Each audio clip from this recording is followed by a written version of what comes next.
Hey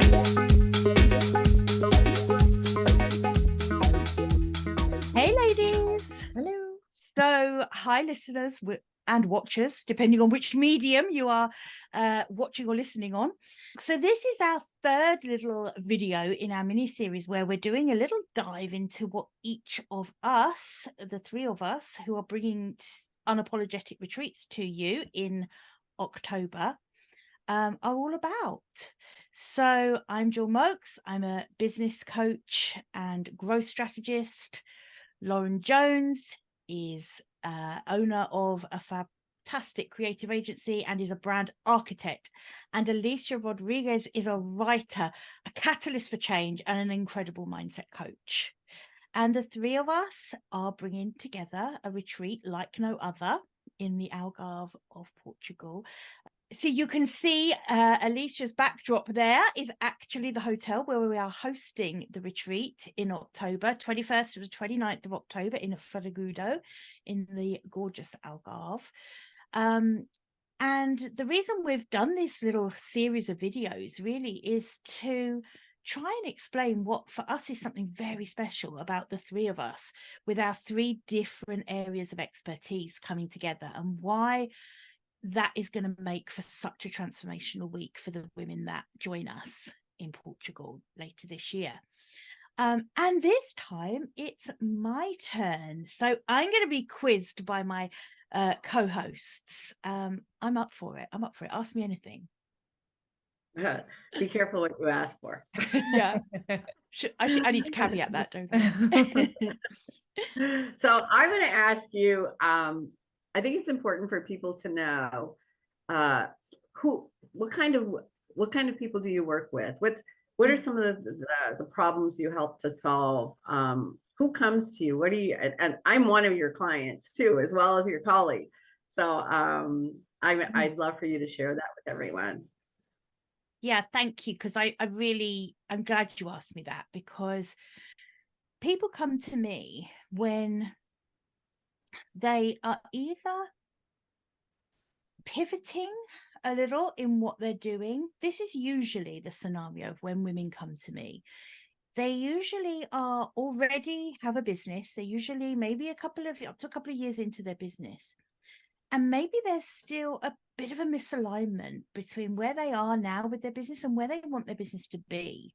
Whether that's the growth of their business isn't as fast or consistent or as they expected it to be or want it to be. Sometimes women come to me because they have this wild vision for their business, but they don't know how to pull all of the moving parts together to create the right offer, to create the right strategy, to grow the business, to actually bring it to the market, to actually have paying clients, which is after all why we go into business in the first place. So I guess the kind of people I work with are very entrepreneurial. Oh, that's a hard word to say. Entrepreneurially minded. They are purpose driven. So women who come to me really, it's not about making as much money as they can and in as shorter amount of time as they can. It's about making a stand for the and. It's really about making a difference. It's having a business that fulfills them completely. And often part of that is making a healthy income from it too. And unapologetically, I am all for that. You know, that is a big part of what I do, is making sure that the work, the good work that the women I work with do actually translates into a great income for them too, so that business is sustainable. I would love to add one thing that I have experienced from you is your ability to get us out of overwhelm. Thank you, because that's really important to me. I think a lot of entrepreneurial women struggle with trying to do too much and not be effective. Yeah. A lot of that is around spaghetti at the wall. Yes. Yeah. See what sticks. You kind of get clarity. Definitely. Right. A lot of that is around confidence as well. And, so I love when clients have already worked with you, Alicia, because quite often their mindset's in the right place. And so then when they come to me and I say to them, hey, have you ever thought about stripping back what you're doing? Right. Going all in on X strategy. Very scary. And really, and that can be scary for some people to trust themselves to make that smart decision. So yeah, thank you, Alicia. That's really important that you brought that up, actually, because overwhelm is an absolute business killer. Yeah, absolutely. And I think that you've articulated beautifully the alignment that we all have in terms of the people that we serve, just at different stages of the personal growth and business growth. It's very much the same mindset. Speaking about that, in terms of the confidence that you speak about, to activate it, to take away the overwhelm, but to step into niching and to stripping things back, getting really clear with things. Obviously that's a large part of what, you know, we kind of investigate in the brand piece as well. And I'd love for you to talk a little bit more about that transition, or that lovely dovetailing into the brand, into the marketing piece that you offer.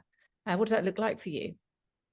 Yeah, that for me is one of the, it's kind of our secret sauce, isn't it, between you and I particularly, because we are so aligned that marketing has its place, but it's after brand.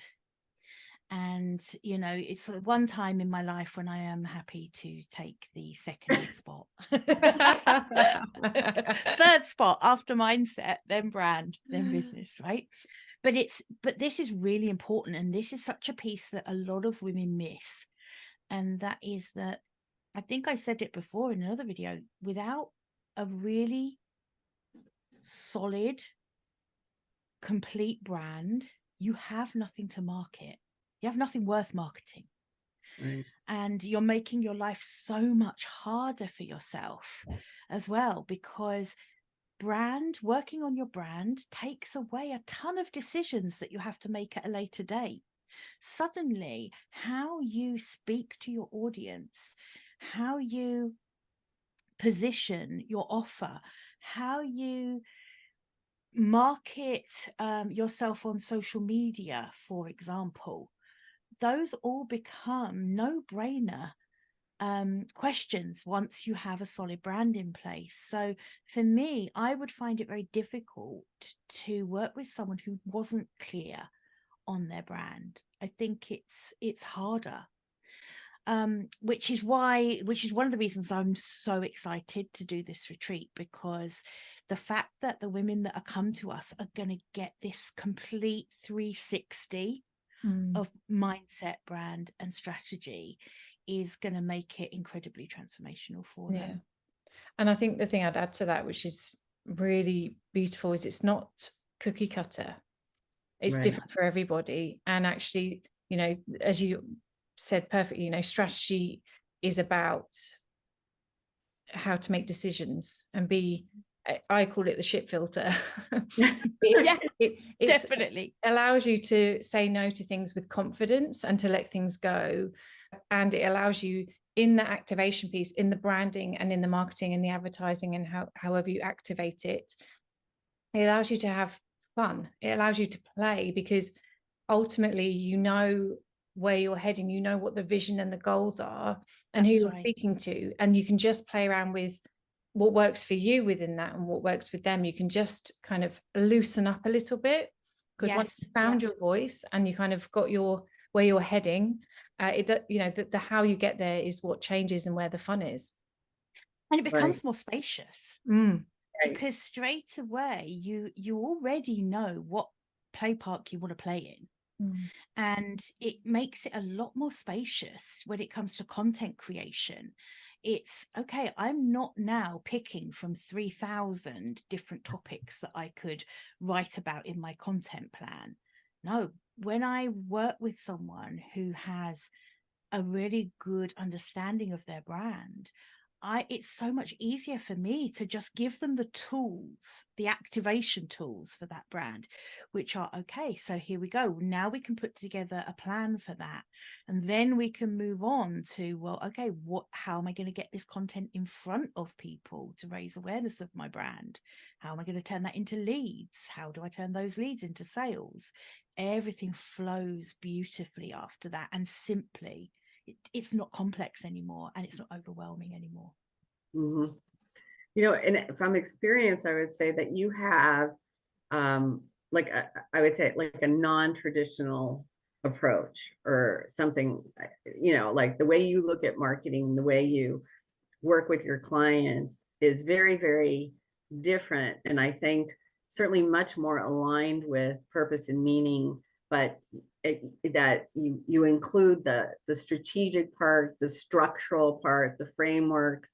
So I'd love for you to say a little bit more about like the philosophy behind that and how it was that you kind of created this very Gill approach to marketing. The Moakes method. The most, I like that. This is Love great it.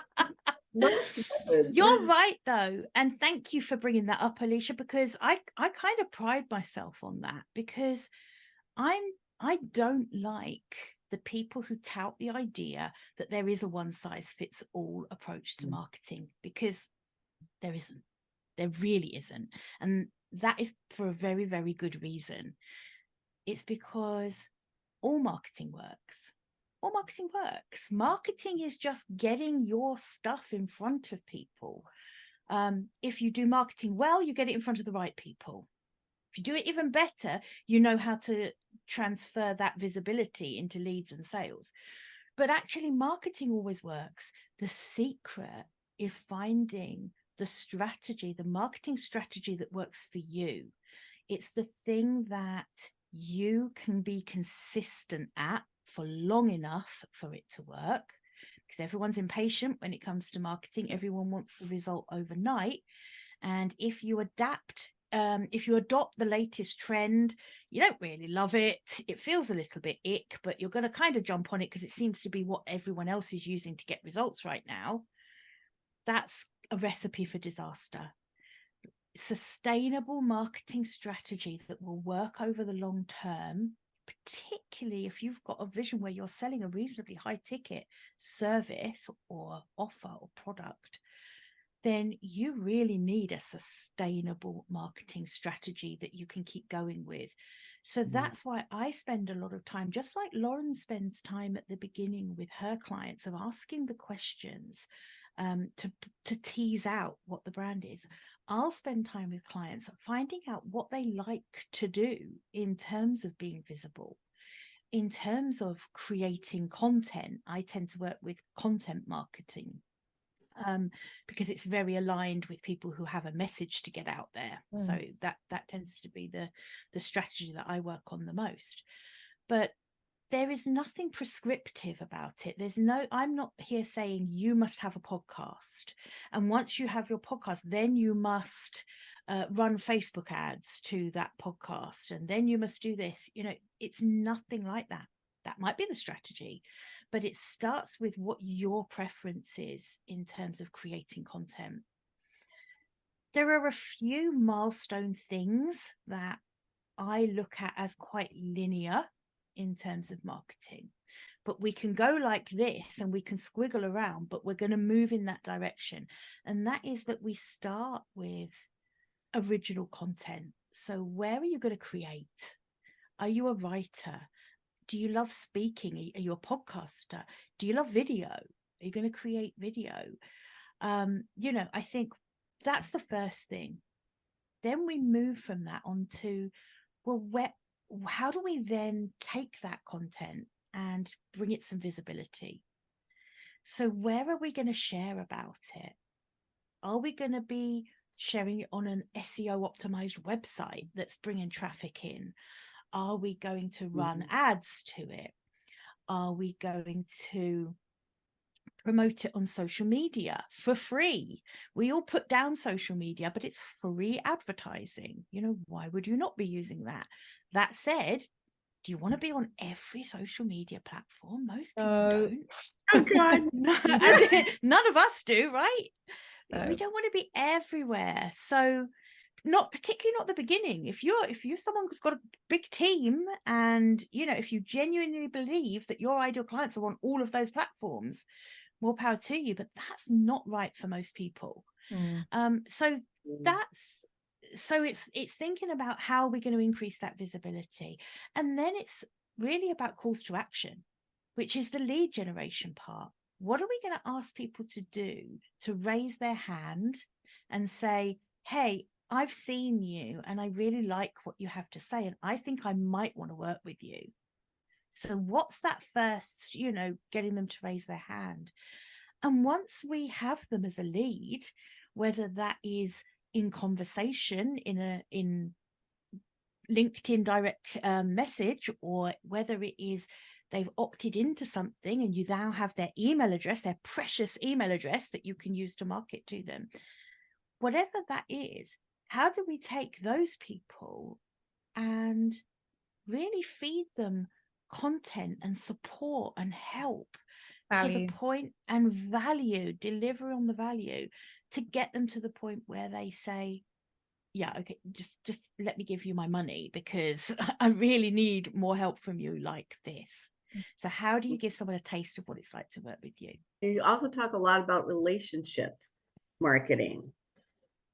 Absolutely. For me, relationship marketing, I almost feel like we don't need to put the relationship bit in front of it. I almost feel like that's what marketing should be. Yeah. It's the biggest part of the puzzle. All of those other pieces really pale in significance compared to having conversations and making offers. Yeah. That's really, people overcomplicate business so much, but it's actually about creating something someone wants and then telling them about it and then asking them if they'd like to give you some money in exchange for it. Actually it. And we do love to complicate it, but if we strip it, if we rewild it right back to that, and then from there think, okay, well, if that's true, then how many people could I talk to this week that might be interested in this thing that I've created that I'm so proud of, that I know could help them? How many people could I talk to about it? I just want to circle back on a couple of things you said there, because it's all great, absolutely great. And you did inspire me this week to write a blog post, and it was because you said to me once, relationships beat algorithms every time. And I think that sometimes we get lost, and this is my second point, is you get lost in what we should be doing. And we get, any platform you're on, you get completely inundated with people selling digital courses for digital marketing initiatives, and they are often not suited to your business model at all. Most of us work in service providers, and a lot of digital marketing works great for products and digital products, but most of us don't offer that. And if we do, it might be a subsidiary part of our business, not the whole thing. And we can kind of go, well, do I need to put all of my efforts into that?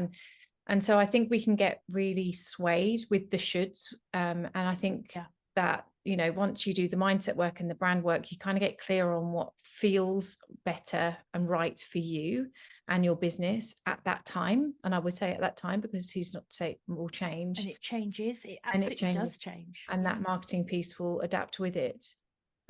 So this all sounds great. And I know this is what you're going to bring to the table for the week on the 21st to the 29th of October. But I wondered if you can talk a little bit more about, in the room, what people can expect from the Moakes method. I'm going to call it the Moakes method. In the Algarve. What can they walk away with? Well, one of the beauties of this retreat is that we're keeping the numbers pretty small. So we're having an intimate group because, like I just said, this isn't about me standing like a teacher and teaching you the only way to grow your business, because that would just be impossible. So I'm so glad that I'm going to have this time with people individually as well to shape what it is. But what we're going to do is we're going to start, they'll have just come, the session before and the day before will have been with you, Lauren. And so they're going to be coming to me with much clearer ideas of what their brand looks and feels like. With that, I think the next step and the thing we'll work on first is getting a little bit of clarity around their offer. So that will be the first thing, because before we decide what marketing strategies are right, we need to know what we're marketing. So we want to be getting clear on what the offer is, and that's going to tie in really well to the work that they'll have done around who they want to work with or who their offer is for. We'll then go and we will really do the 3 steps of marketing that lead up to the sale. So we're going to look at visibility. We're going to look at lead generation, and then we're going to look at sales. And we're absolutely going to be looking at that from a relationship marketing and from a content marketing perspective. What I really want people to leave with is a plan that is very crystal clear and actionable for them.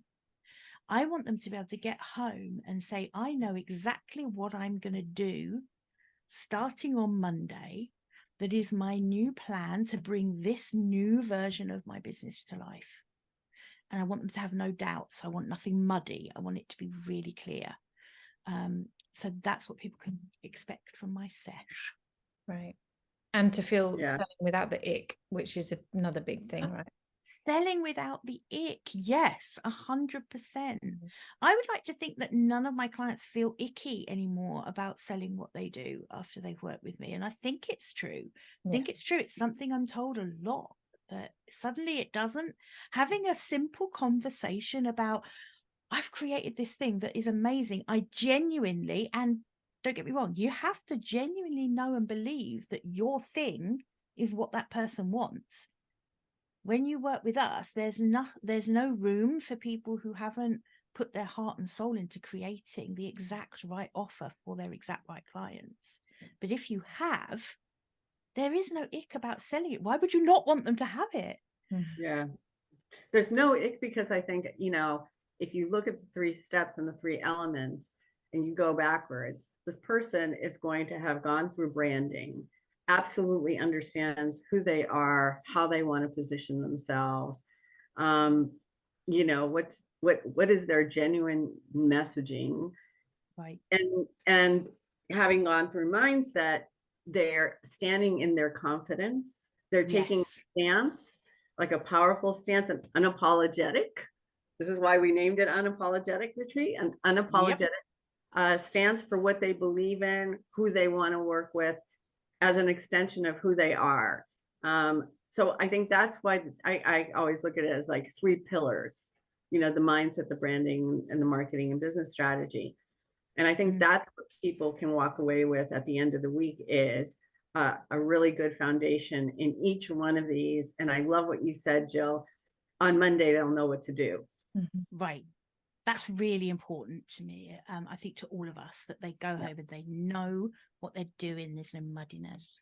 Yeah, absolutely. And they'll have the afternoons to be able to process all of this. So, I mean, it's really important. The design, we've really looked at how we're going to design it, taking into account that people do need to process this material. We're available. It's kind of like, because it's a small group, it's going to be very high touch. So, yeah. Right. And you'll be here swimming in the pool. By that pool. We'll have clinics by the pool with the margarita. Yes.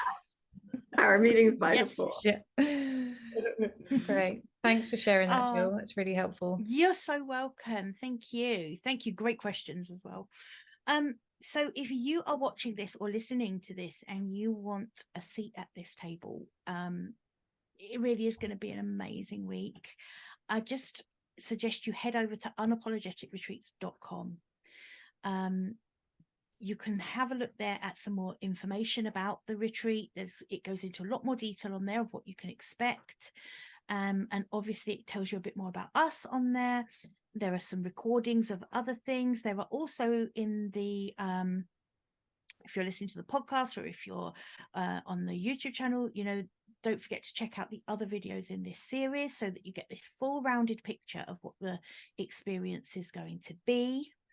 And yeah, run, don't walk. Unapologeticretreats.com. Thanks, everyone. Bye for now. Bye.